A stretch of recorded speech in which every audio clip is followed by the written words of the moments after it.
নীরব নিস্তব্ধ নিঝুম রজনীতে রাসূলে পাক সাল্লাল্লাহু আলাইহি ওয়াসাল্লাম ঘুমিয়ে রয়েছেন। ঘুমের ঘরে তিনি স্বপ্নে দেখলেন যে জিব্রাইল আলাইহিস সালাম তার নিক তাশিব এনেছেন। তার হাতে ছিল এক খণ্ড রেশমি রুমাল। রাসূলুল্লাহ সাল্লাল্লাহু আলাইহি ওয়াসাল্লাম জিব্রাইল আলাইহিস সালামকে জিজ্ঞেস করলেন, হে জিব্রাইল, তোমার হাতে এটা কি? জিব্রাইল আলাইহিস সালাম বললেন, ইয়া রাসূলাল্লাহ, আপনি নিজে সরিয়ে দেখুন, তাহলেই আপনি বুঝতে পারবেন এর মধ্যে কি রয়েছে। নবীজি সাল্লাল্লাহু আলাইহি ওয়াসাল্লাম তখন জিব্রাইলের হাত থেকে রুমালটি নিয়ে খুলে দেখলেন যে সেই রুমালের ভিতরে একটি ছোট্ট মেয়ের চেহারা দেখা যাচ্ছে। নবীজি দেখেই চিনে ফেললেন, এত আর কেউ নয়, এত আমার প্রিয় বন্ধু আবু বকরের মেয়ে আয়েশার চেহারা। নবীজি তখন জিব্রাইলকে লক্ষ্য করে বললেন, হে জিব্রাইল, আমাকে কেন এই চেহারাটি দেখানো হচ্ছে? হযরত জিব্রাইল আলাইহিস সালাম জবাব দিলেন, ইয়া রাসূলাল্লাহ, তিনি হবেন সেই সৌভাগ্যবতী নারী যিনি এই জীবনে এবং পরজীবনে আপনার স্ত্রী হবেন এবং তার ভালোবাসা দিয়ে আপনার সকল দুঃখ কষ্ট বিরহ ব্যথাকে ভুলিয়ে দিবেন। এ কথাগুলো বলেই জিব্রাইল আলাইহিস সালাম অদৃশ্য হয়ে গেলেন। জিব্রাইল আলাইহিস সালাম অদৃশ্য হওয়ার সাথে সাথে নবীজির ঘুম ভেঙে গেল।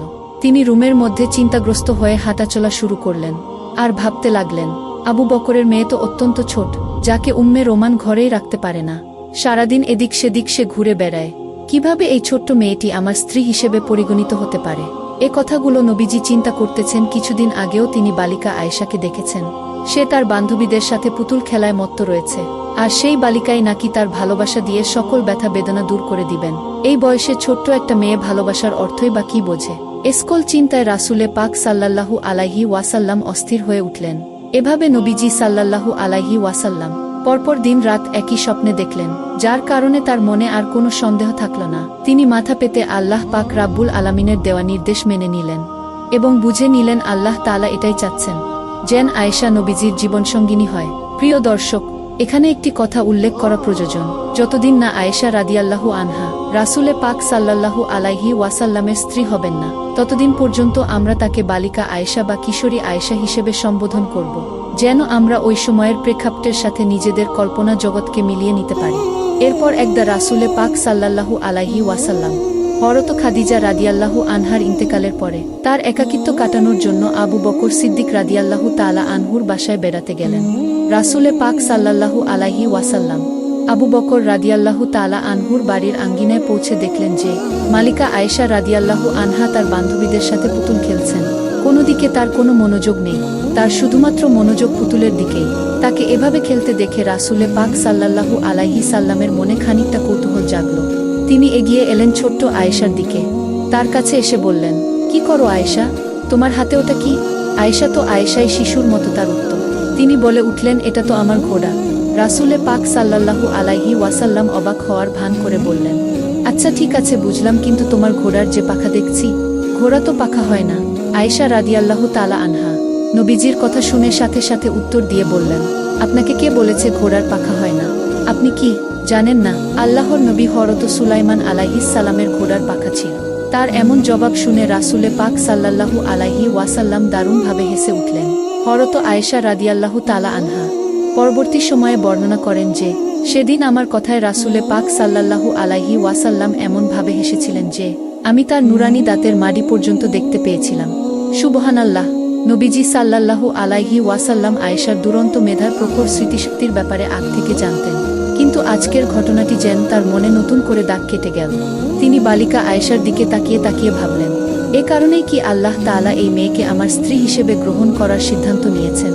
তার প্রতিভা স্মৃতিশক্তির মাঝেই কি নিহিত আছে আমার উম্মতের ভবিষ্যৎ, অন্তর্নিহিত কোন কল্যাণ? বস্তুত পরবর্তী জীবনে সেটাই হয়েছিল। অর্থাৎ সর্বাধিক হাদিস বর্ণনাকারী ৭ জন সাহাবীর মধ্যে আয়েশা রাদিয়াল্লাহু তাআলা আনহা ছিলেন অন্যতম। তার প্রখর মেধার কারণে তিনি একাই রাসূলে পাক সাল্লাল্লাহু আলাইহি ওয়াসাল্লামের 210টি হাদিস বর্ণনা করেছেন। সুবহানাল্লাহ। প্রিয় দর্শক, খাওলা বিনতে হাকিম ছিলেন হযরত খাদিজা রাদিয়াল্লাহু তাআলা আনহা এর অন্তরঙ্গ বান্ধবী। খাদিজা রাদিয়াল্লাহু তাআলা আনহা ইন্তেকালের পরে তিনি রাসূলে পাক সাল্লাল্লাহু আলাইহি ওয়াসাল্লামের পক্ষ থেকে সাউদা বিনতে জামার নিকট বিয়ের প্রস্তাব নিয়ে গিয়েছিলেন, আর তার মাধ্যমেই নবীজির এবং সাউদা রাদিয়াল্লাহু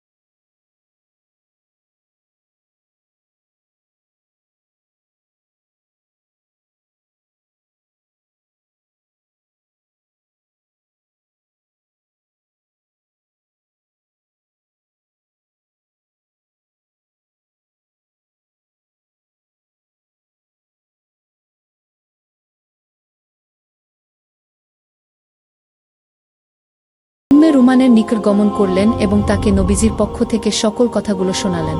বিনতে হাকিমের জবান থেকে এই কথাগুলো শুনে রোমান অত্যন্ত খুশি হয়ে গেলেন। খুশিতে তার বাকরুদ্ধ হয়ে গেল। তিনি অপেক্ষায় ছিলেন কখন এই শুভ সংবাদটি আবু বকর রাদিয়াল্লাহু তাআলা আনহুর কানে পৌঁছাবেন।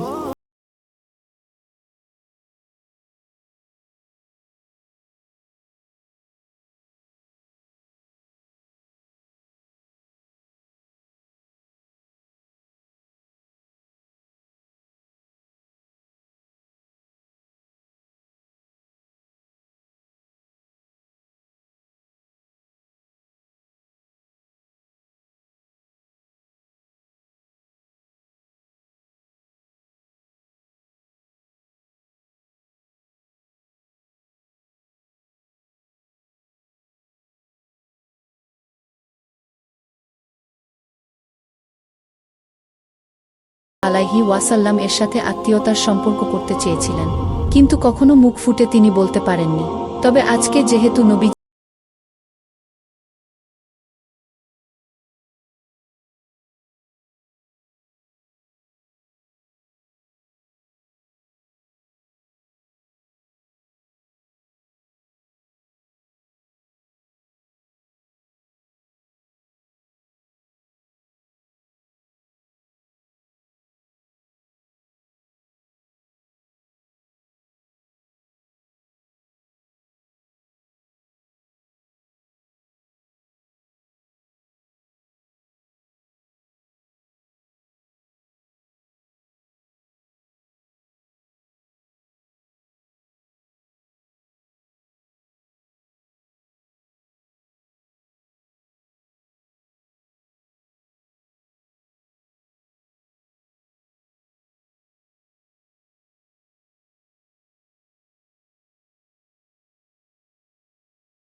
আনহু খুশির সংবাদ শুনে তার অন্তরে খুশির খুশবু বইতে শুরু করল। এদিক থেকে বালিকা আয়েশা রাদিয়াল্লাহু তাআলা আনহা প্রতিবেশীর বাড়িতে সখীদের সাথে পুতুল খেলায় মত্ত ছিলেন, আর অন্যদিকে তার দুধমা ওয়াইলা রাদিয়াল্লাহু তাআলা আনহা তাকে খুঁজতে ব্যস্ত হয়ে পড়লেন। অবশেষে তাকে এক প্রতিবেশীর বাড়িতে খুঁজে পেলেন এবং বাড়িতে নিয়ে আসলেন।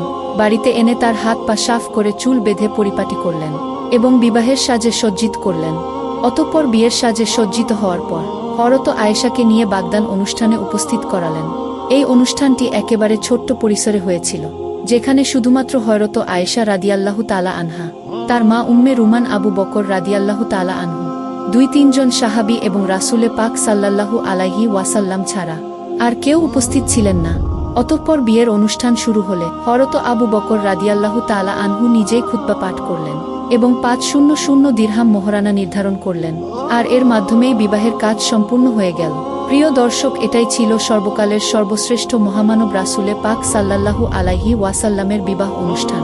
তারপর রাসূলে পাক সাল্লাল্লাহু আলাইহি ওয়াসাল্লাম মক্কার জমিনে দ্বীনের দাওয়াত দেওয়ার ক্ষেত্রে ব্যস্ত হয়ে পড়লেন।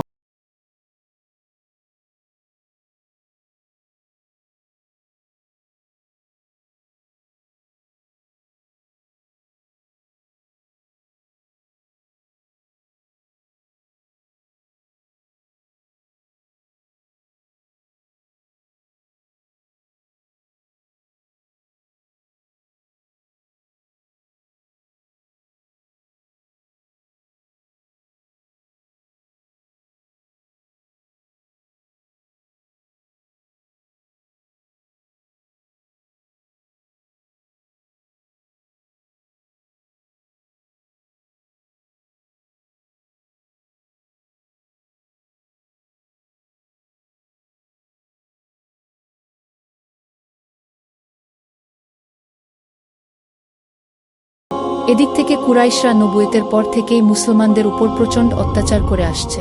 নবুয়তের 1-2টা বছর কেটে গেছে, এইভাবে এখনো নির্যাতন চলছেই। কুরাইশদের অত্যাচারে মুসলিমদের জীবন একেবারে হুমকির মুখে। হঠাৎ আশার আলো ফুটে উঠল। মদিনাবাসীরা রাসূলে পাক সাল্লাল্লাহু আলাইহি ওয়াসাল্লামকে আহ্বান করলেন মদিনায় বসবাস করার জন্য। তারা ওয়াদাবদ্ধ হলেন যে সেখানে তারা মুসলমানদের পরিপূর্ণ নিরাপত্তা দিবেন এবং তারাও ইসলামের দীক্ষায় দীক্ষিত হবেন। মদিনাবাসীর সঙ্গে গোপনে চুক্তি সম্পন্ন হওয়ার পর রাসূলে পাক সাল্লাল্লাহু আলাইহি ওয়াসাল্লাম সাহাবীদের নির্দেশ দিলেন 2-1 জন করে মদিনায় চলে যেতে, তবে যেতে হবে অত্যন্ত গোপনে। যাতে করে মক্কার কাফেররা জানতে না পারে। তবুও তারা জেনে গেল। এর মধ্যেও গোপনে গোপনে অনেক সাহাবীরা মক্কা থেকে মদিনায় হিজরত করে চলে গিয়েছিলেন। রাসূলে পাক সাল্লাল্লাহু আলাইহি ওয়াসাল্লাম মদিনায় চলে যাওয়ার ব্যাপারে মনস্থির করে ফেললেন। শুধু আল্লাহ তাআলার নির্দেশের অপেক্ষায় রইলেন। যখনই আল্লাহর পক্ষ থেকে নির্দেশ আসবে তখনই তিনি রওনা হবেন মদিনার পথে। একদিন দুপুর বেলা রাসূলে পাক সাল্লাল্লাহু আলাইহি ওয়াসাল্লাম আবু বকর রাদিয়াল্লাহু তাআলা আনহুর বাড়িতে এলেন। আজ আবার কি কারণে যেন রাসূলে পাক সাল্লাল্লাহু আলাইহি ওয়াসাল্লাম এর চেহারাটা একটু চিন্তিত দেখা যাচ্ছে। যাই হোক, নবীজি যখন আবু বকর রাদিয়াল্লাহু তাআলা আনহুর ঘরে পৌঁছালেন তখনই তিনি দেখলেন যে আবু বকর রাদিয়াল্লাহু তাআলা আনহু এর দুই কন্যা আয়েশা ও আসমা তার বাবার সাথে বসে আছেন। বাড়িতে আর কেউ নেই। রাসূলে পাক সাল্লাল্লাহু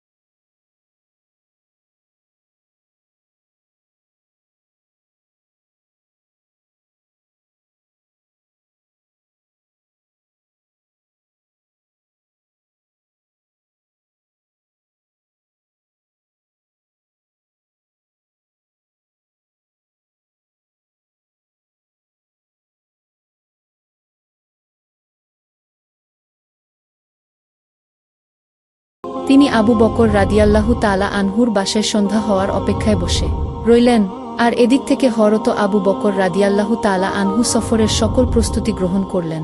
রাসূলুল্লাহ সাল্লাল্লাহু আলাইহি ওয়াসাল্লাম গোপন সূত্রে জানতে পেরেছেন আবু জেহেল সহ অন্যান্য কুরাইশ নেতারা মিলিত হয়েছে রাতের আধারে মুহাম্মদ সাল্লাল্লাহু আলাইহি ওয়াসাল্লামকে দুনিয়ার বুক থেকে সরিয়ে দেওয়ার জন্য। রাসূলুল্লাহ সাল্লাল্লাহু আলাইহি ওয়াসাল্লাম এই সংবাদ জানার পর তার চাচাতো ভাই আলী রাদিয়াল্লাহু তাআলা আনহুকে ডেকে আনলেন এবং তার নিকট সমস্ত মানুষদের আমানতগুলো বুঝিয়ে দিলেন এবং তাকে নবীজির ঘরে নবীজির বিছানায় ঘুমিয়ে থাকার জন্য আদেশ ফরমালেন। তখন হযরত আলী রাদিয়াল্লাহু তাআলা আনহু নবীজির কাছ থেকে সকল আমানত নিয়ে নবীজির বাসার উদ্দেশ্যে রওনা করল। এদিক থেকে যখন মক্কায় রাত ঘনিয়ে এলো রাসূলে পাক সাল্লাল্লাহু আলাইহি ওয়াসাল্লাম চোখের পানিতে সিক্ত হয়ে আল্লাহ তাআলার দরবারে প্রার্থনা করলেন। এরপর তিনি হযরত আবু বকর রাদিয়াল্লাহু তাআলা আনহুকে সঙ্গে নিয়ে সফরের উদ্দেশ্যে দাঁড়ালেন। রাসূলুল্লাহ সাল্লাল্লাহু আলাইহি ওয়াসাল্লাম যখন উটের পিঠে আরোহণ করে রওনা করবেন সে সময় তিনি একটু মুচকি হেসে হযরত আয়েশা রাদিয়াল্লাহু তাআলা আনহাকে বললেন, হে আয়েশা, তুমি আমাদের জন্য দোয়া করো, আমরা হিজরতের উদ্দেশ্যে রওনা হয়েছি। একথা বলে রাসূলে পাক সাল্লাল্লাহু আলাইহি ওয়াসাল্লাম আবু বকর রাদিয়াল্লাহু তাআলা আনহুকে নিয়ে সফর শুরু করলেন এবং দীর্ঘ পথ ও অনেক বাধা বিপত্তি পেরিয়ে রাসূলে পাক সাল্লাল্লাহু আলাইহি ওয়াসাল্লাম আবু বকর রাদিয়াল্লাহু তাআলা আনহুকে সঙ্গে নিয়ে মদিনায় এসে পৌঁছালেন। মদিনায় পৌঁছানোর মাস তিনেক পর আয়েশা রাদিয়াল্লাহু তাআলা আনহু সহ তাদের পুরো পরিবারকে মদিনায় নিয়ে আসলেন। অনেকটা সময় অতিবাহিত হয়ে গেল। শাওয়াল মাস চলছে। এতদিনে মসজিদে নববীর নির্মাণের সকল কাজ সম্পন্ন হয়েছে। এর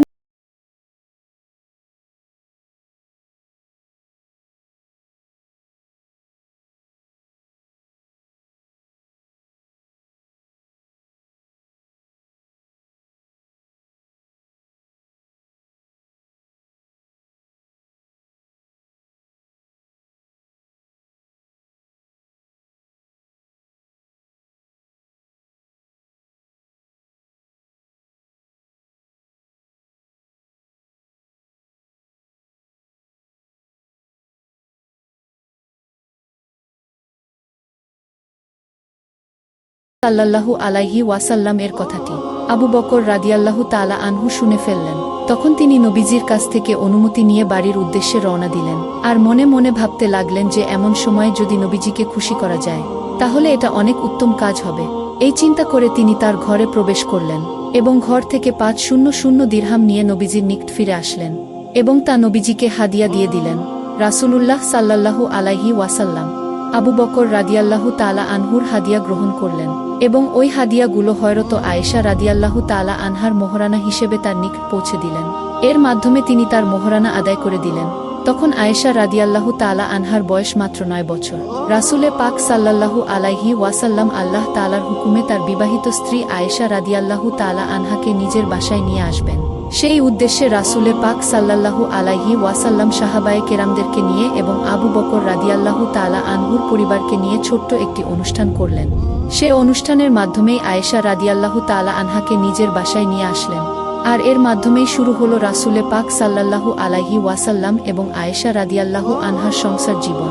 প্রিয় দর্শক, হরত আয়েশা রাদিয়াল্লাহু তাআলা আনহাকে নিয়ে নবীজি যেই ঘরে থাকতেন, কিতাবের মাঝে সেই ঘরের বর্ণনা এইভাবে এসেছে। তা ছিল ছোট্ট একটি ঘর।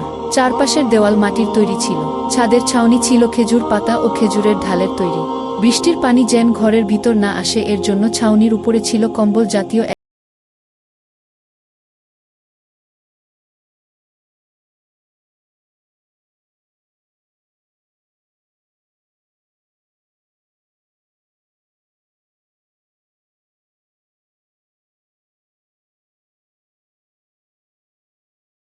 ঘরে বাতি জ্বালানোর জন্য সামান্য তেলটুকু ছিল না। প্রায় এমন হতো যে মাস চলে যেত বাতি জ্বালানোর জন্য তেলের ব্যবস্থাও করা থাকতো না। চাঁদের আলোতেই কেটে যেত ভরা পূর্ণিমা কিংবা আধার অমাবস্যা। বস্তুত রান্নার জন্যই তো তেল থাকতো না, তাহলে বাতি জ্বালানোর জন্য তেল কোত্থেকে আসবে?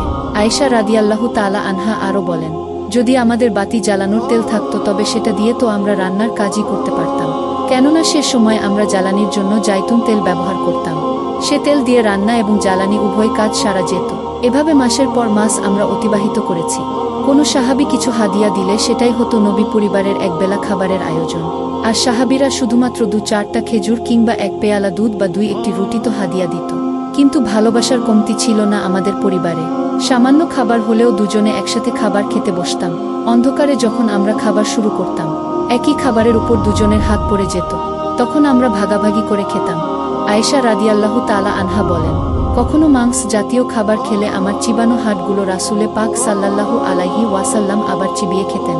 পানি খাওয়ার পেয়ালা থেকে আমি পান করার পর যে স্থানে আমি পান করেছি সেই স্থানে রাসূলে পাক সাল্লাল্লাহু আলাইহি ওয়াসাল্লাম মুখ লাগিয়ে পান করতেন। সুবহানাল্লাহ। প্রিয় দর্শক, এভাবেই রাসূলে পাক সাল্লাল্লাহু আলাইহি ওয়াসাল্লাম এবং আয়েশা রাদিয়াল্লাহু তাআলা আনহার দাম্পত্য জীবন খুবই সূক্ষ্ম ছিল। যদিও তাদের ছোট্ট কুটিরে কোনো ভালো আসবাবপত্র ছিল না, কিন্তু ভালোবাসায় পরিপূর্ণ ছিল সেই ঘর। তাদের সংসার যেন আল্লাহর জান্নাতের একটি টুকরো ছিল। টাকা পয়সা ধন দৌলত মানুষের শান্তি এনে দিতে পারে না। মানুষের একমাত্র শান্তি হচ্ছে মনের শান্তি। যে তার মনের শান্তি পেয়েছে, সে পৃথিবীর সবকিছু পেয়ে গিয়েছে। রাসূলে পাক সাল্লাল্লাহু আলাইহি ওয়াসাল্লাম এর জীবনী থেকে আমরা এটাই জানতে পারি। আল্লাহ তাআলা আমাদের প্রত্যেকটি ফ্যামিলিতে এমন শান্তির ব্যবস্থা করে দিক। আমিন। প্রিয় দর্শক, আজকের ভিডিওটি এ পর্যন্তই। ভিডিওটি আপনাদের কেমন লাগলো? যদি সুন্দর লেগে থাকে অবশ্যই আপনাদের মূল্যবান মতামত জানাবেন এবং আপনার বন্ধুদের মাঝে শেয়ার করে ছড়িয়ে দিবেন। সবার আগে আমাদের ভিডিও পেতে চ্যানেলটি সাবস্ক্রাইব করে বেল আইকনটি প্রেস করে রাখবেন। আগামী ভিডিওটি দেখার আমন্ত্রণ জানিয়ে আজকের মতো এখানেই বিদায় নিচ্ছি। আসসালামু আলাইকুম ওয়া রাহমাতুল্লাহি ওয়া বারাকাতুহু।